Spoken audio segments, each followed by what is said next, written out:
अऊज़ुबिल्लाहि मिनश्शैतानिर्रजीम बिस्मिल्लाहिर्रहमानिर्रहीम अस्तग़फिरुल्लाह रब्बी मिन कुल्लि ज़ंबिन व अतूबु अलैह।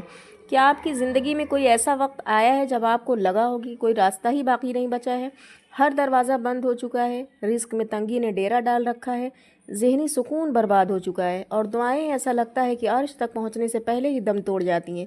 लेकिन क्या आप जानते हैं कि कायनात के खालिक ने हमें एक ऐसा खुफिया हथियार दिया है जिससे हम अपनी बंद किस्मत के ताले खोल सकते हैं।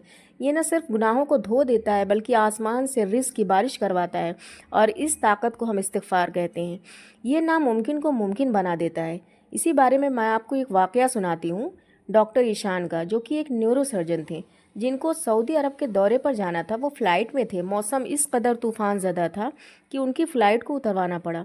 वहाँ से वो जिस रास्ते से जा रहे थे, शदीद तूफ़ान की वजह से उनको एक झोपड़ी में पनाह लेने के लिए रुकना पड़ा।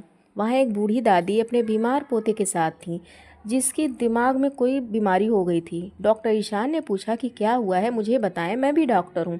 तो दादी ने कहा कि मैं उसकी दादी हूँ, इसके माँ बाप वफ़ात पा चुके हैं, यतीम बच्चा है और मैं ही उसका ख्याल रखती हूँ। डॉक्टर ने उसके इलाज के लिए जिस डॉक्टर का नाम बताया है वहाँ पहुँचना मेरे बस में नहीं है।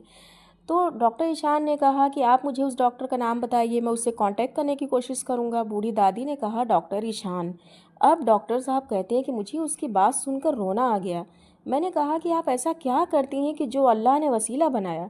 तो उसने कहा, मैं सिर्फ़ इस्तिग़फ़ार करती थी और अल्लाह से ये कहती थी कि ऐ अल्लाह, मैं तो डॉक्टर ईशान के पास नहीं पहुंच सकती, आप ही उनको मेरे पास भेज दीजिए।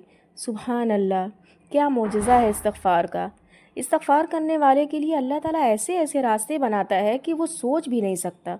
सिर्फ़ इस्तिग़फ़ार ही ऐसा है जो नामुमकिन को मुमकिन बना सकता है, तकदीर के लिखे हुए को बदलने की सलाहियत रखता है। इस अजीम दुआ को हम चलते फिरते, काम करते, बिस्तर पर लेटे लेटे पढ़ सकते हैं। आखिर में सिर्फ इतना ही कहना चाहूँगी कि आप ये ना सोचें कि आप बहुत ज़्यादा गुनाहगार हैं, आप ये ना सोचें कि आप माफ़ी के काबिल नहीं हैं, क्योंकि अल्लाह तो इसी इंतज़ार में रहता है कि मेरा बंदा मुझसे माफ़ी तलब करेगा और उसको मैं माफ़ करूँगा। और अपने माजी की तलखियों को भुलाकर एक रोशन मुस्तकबिल की तरफ कदम बढ़ाइए और लगातार आप इस्तिग़फ़ार करते रहिए और कम से कम रोज़ाना दिन में 100 बार अस्तग़फिरुल्लाह रब्बी मिन कुल्लि ज़ंबिन व अतूबु अलैह पढ़ें और अपनी ज़िंदगी में होते हुए करिश्मात को अपनी आँखों से देखिए।